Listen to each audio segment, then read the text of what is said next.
Right now, I want to talk about someone who's been on your mind because they've certainly been thinking about you.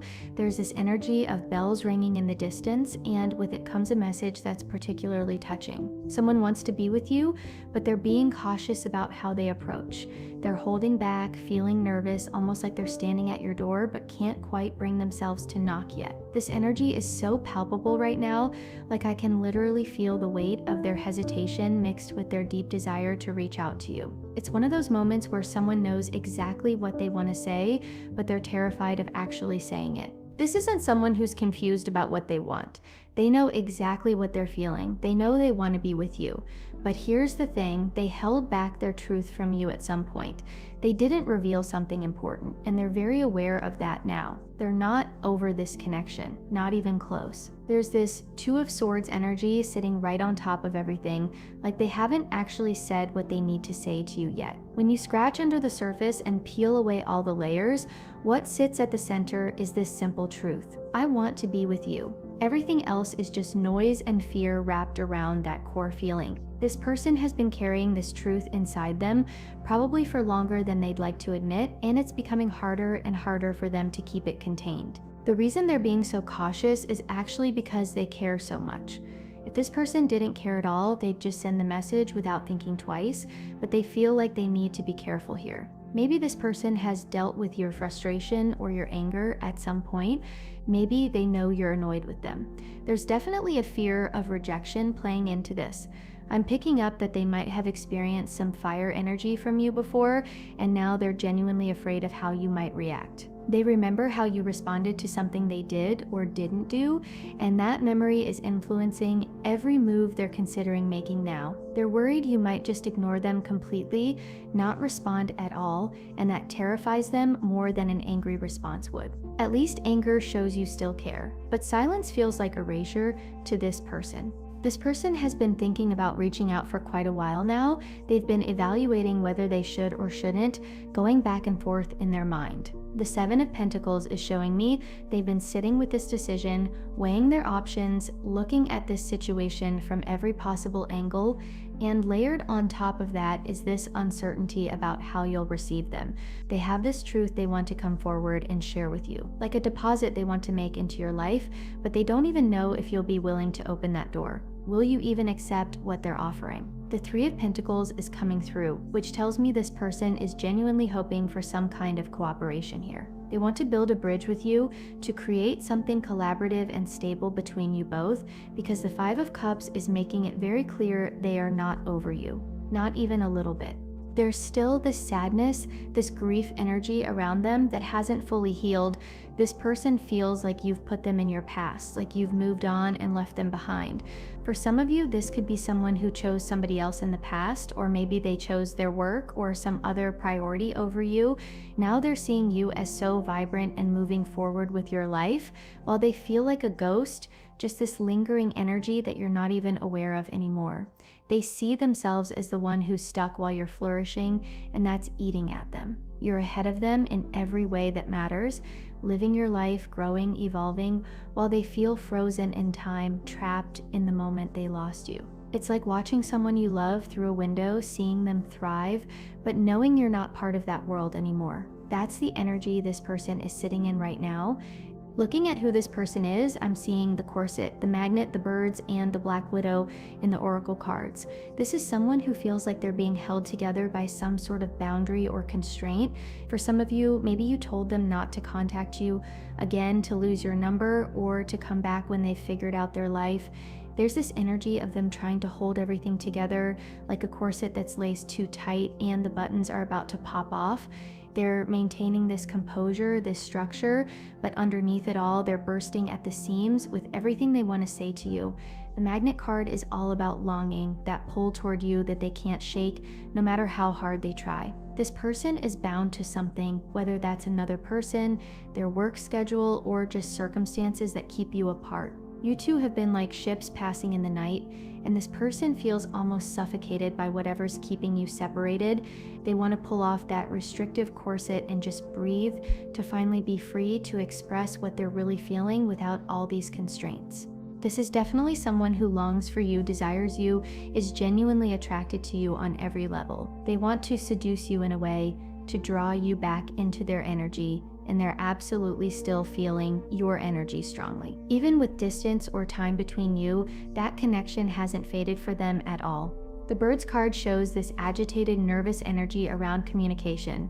They want to talk to you, but they're fighting with themselves about it. There's this back and forth happening internally, like watching two birds in an argument, fluttering and chattering, but not quite taking flight. This person rehearses conversations with you in their head, types out messages they never send, picks up the phone, and puts it back down. They're in this constant state of agitation about whether or not to reach out. The Black Widow suggests there might be an element of betrayal or some complicated situation here. For some of you, there could be a third party involved, either on your side or theirs. Someone else might be in the picture, making this whole situation more complex than it needs to be. Or maybe there's just some line that shouldn't be crossed for whatever reason, whether that's professional boundaries, timing issues, or commitments that stand in the way, and that's making them even more apprehensive. I'm also picking up that this person might be surrounded by a low vibrational energy, maybe a toxic friend group or people who aren't bringing out their best side. There could be someone giving them bad advice that's holding them back, telling them to forget about you or move on, or that they're being foolish for still caring. But despite what anyone else is saying, this person's heart knows what it wants, and what it wants is you. Looking at what they're thinking and feeling, death is coming out along with the Four of Wands. This person is currently thinking about creating some major change in your relationship. I'm literally seeing someone typing a message at the bottom of the deck, their fingers hovering over the keys, deleting and rewriting, trying to find the perfect words. They want to close out this cycle that's been going on between you both, this pattern of distance and silence and missed connections.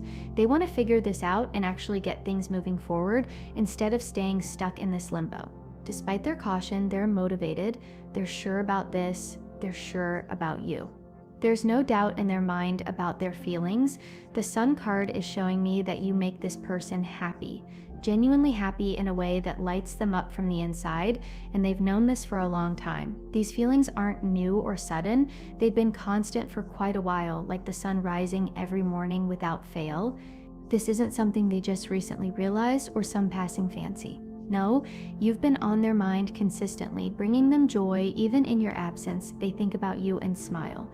They remember moments with you and feel warmth spread through their chest. You represent happiness to them, pure and simple, and that's why they can't just let this go. When it comes to their intentions, things get a bit foggy with the Seven of Cups. They're still trying to figure out exactly how to approach this and anticipate your response. There are multiple scenarios playing out in their head, different ways this could go, different reactions you might have, and they're trying to navigate through all of these possibilities. The Queen of Pentacles tells me they're viewing you very highly. They see you as someone stable, grounded, successful, someone who has their life together. Some of them might even worry that you're looking at other options, that someone else has caught your attention, someone who didn't make the mistakes they made. This person is really in their head about all of this, overthinking every angle. But then we have the King of Swords looking directly at the Ace of Pentacles in the intentions position. And for some of you, this is an air sign we're talking about. After working through their hesitation and maybe considering another option or going back and forth, this person wants to show up in a physical way. That means an actual text message, maybe showing up at your door, some tangible action that you can't mistake or misinterpret. They're done with the mental gymnastics and they're ready to make a real move. When I pulled more cards on this Ace of Pentacles energy, the Page of Cups came out. So yes, it's most likely going to be a message, something written or spoken that comes from the heart. This person is going to be up the whole night before they send it, unable to sleep because they're so worried about getting it right. They'll probably write it a dozen different ways, read it over and over, change a word here and there, agonizing over every detail. The message itself looks sweet, unassuming, hopeful, and gentle. There's no aggression whatsoever. This isn't going to be some demanding or entitled communication. This person doesn't seem confrontational at all. They're approaching this with genuine vulnerability and softness, which probably makes them even more nervous because being soft means being open to being hurt. The Knight of Pentacles and Six of Wands are showing me they really want this message to work. They want it to land well with you. That's probably why there's hesitation and they keep switching words around, trying to get it perfect. They want to come across in the best possible light, to be seen as they truly are, to have their message received in the spirit it's intended. If you were to respond positively to this person, they want to upgrade that energy from the page to the night and try to ground something real with you. They want to move from just sweet messages to actually building something stable and consistent. They might ask to see you, to meet up, something concrete like that. This isn't about playing games or keeping things casual. They want something real, something they can invest in and build with you. They're really hoping that you'll perceive their energy in a good light, that you'll see they're being genuine and sincere. They definitely don't want you to still be annoyed or angry with them. The thought of you still holding on to past hurts or resentments keeps them up at night, and they're hoping that maybe enough time has passed, maybe you've softened, maybe you'd be willing to hear them out now. This whole approach is very tentative, slowly building, like dipping a toe in the water to test the temperature before jumping in. Because yes, some of you were angry with this person, and I'm sure you had your reasons. Whatever they did or didn't do genuinely hurt you, and they know that some of you maybe weren't angry but went silent or gave them a disappointed look, and that stuck with them. Sometimes disappointment cuts deeper than anger because it speaks to failed potential, to letting someone down who believed in you. They feel like you might view them negatively because of how they handled things. They're aware they didn't show up the way they should have. They know they made mistakes, held back when they should have been brave, chose wrong when they should have chosen you. This person feels like they're walking into a complete mystery when they send this message, but they're remaining hopeful. The Four of Swords suggests they're hoping a conversation will heal something between you, that talking things through might mend what's been broken. Then the Lover's card fell out along with another Four of Wands, and for those of you resonating with twin flame energy, this is significant. This is about divine partnership, about two souls that are meant to connect. Some of you feel like this person ran off and hid, and yes, they did choose to do that, to lick their wounds under that bridge. Maybe they got scared of the intensity of the connection. Maybe they weren't ready for what you represented in their life. But now, this person wants another choice. They want to connect with you again.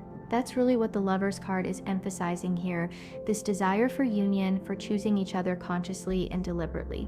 The energy around this person is complex but ultimately hopeful. They're carrying regret about how things went, but they're also carrying this unwavering certainty that you're important to them, that this connection matters. They've been through a period of reflection, of really sitting with what they lost when they lost you, and that's brought them to this point. They're not reaching out on a whim. They've thought this through, perhaps too much, turning it over and over in their minds until the edges are worn smooth. They know the risk they're taking in contacting you. They know you might reject them, might not even respond, might tell them it's too late, but they also know that not trying, not reaching out, not being honest about what they feel would be a bigger regret than any rejection could be. This person sees qualities in you that they admire deeply. They see your strength, your independence, the way you've moved forward with your life even after whatever happened between you. Part of their hesitation comes from feeling like maybe they don't measure up anymore, like maybe you've outgrown them or moved into a different league